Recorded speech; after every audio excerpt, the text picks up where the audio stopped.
Nous nous retrouvons avec notre jeune historien dans ses bureaux, et après de longues semaines de restauration d'un feuillet issu d'un parchemin apocryphe, Luc Leverdel était maintenant en mesure de lire le texte consigné par le jeune moine cistercien, le frère Eugénard de Torse, dit le bienheureux, car toujours avec le sourire, évoquant entre autres la découverte d'un drap de linceul, tissé dans du fin lin placé dans un coffre à l'intérieur d'un tombeau chrétien.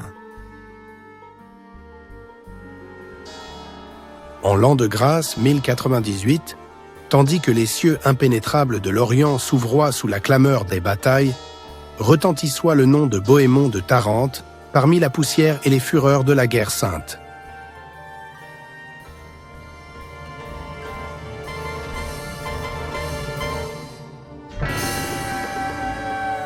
Le seigneur Bohémond, aux côtés de Pierre dit l'Ermite et Godefroy dit de Bouillon, s'abonne dans une noble quête sans limite pour la reconquête de la Jérusalem des mains des infidèles, il partoit flamboyant dans la croisade glorieuse pour la Sainte Église avec la bénédiction de Robert du Novo, Monasterium Burgonde.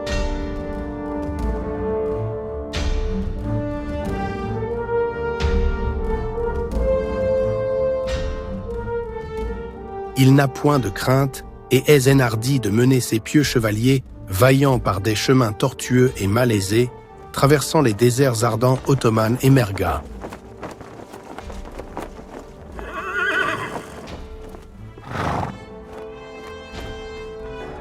Aujourd'hui vous êtes bénis, car aujourd'hui vous allez vous battre à la gloire de Dieu.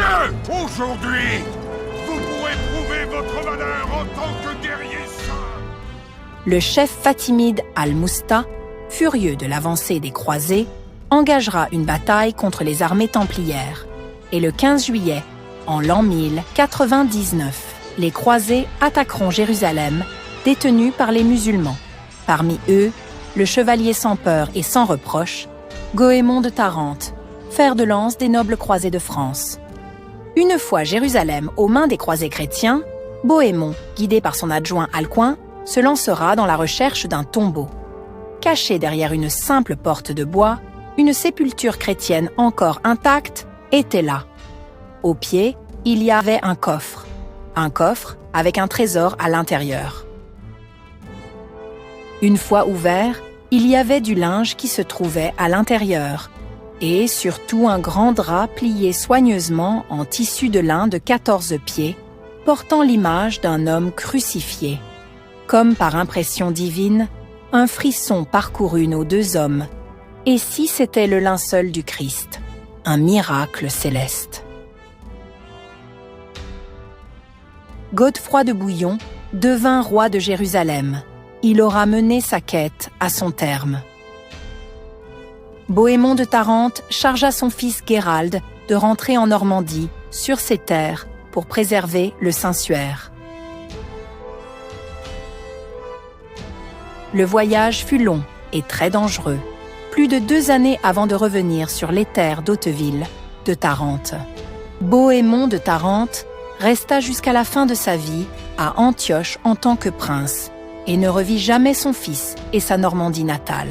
Guérald, très âgé, décida de changer de place l'emplacement du Saint-Suaire et seul un de ses proches était dans la confidence, mais cependant il décédera avant Guérald. À peine ce récit refermé, que Luc Leverdel réouvrit un autre manuscrit apocryphe. Celui-ci impliquait et évoquait la chose la plus recherchée au monde, le Saint Graal, avec ce précieux et petit parchemin glissé au milieu des pages.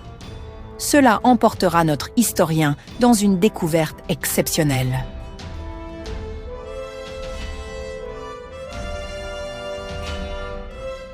Luc Leverdel, historien ambitieux, est sur le point de localiser l'emplacement du gobelet sacré tant recherché par les hommes à travers les siècles. Mais cela n'est pas sans danger, car un manuscrit ancien qu'il détient dévoile l'existence d'un trésor aux proportions incommensurables, renfermant aussi un secret d'alchimie perdu dans les entrailles d'une cité. Mais il n'est plus seul dans cette quête. Des ombres le surveillent, des adversaires implacables, déterminés à le réduire au silence pour s'emparer de ce savoir sacré et de l'enterrer à jamais. Désormais traqué, saura-t-il franchir la ligne entre l'érudit et l'aventurier? Jusqu'où ira-t-il? Abonnez-vous à notre chaîne pour rester informé des nouveaux épisodes de Saga Templar.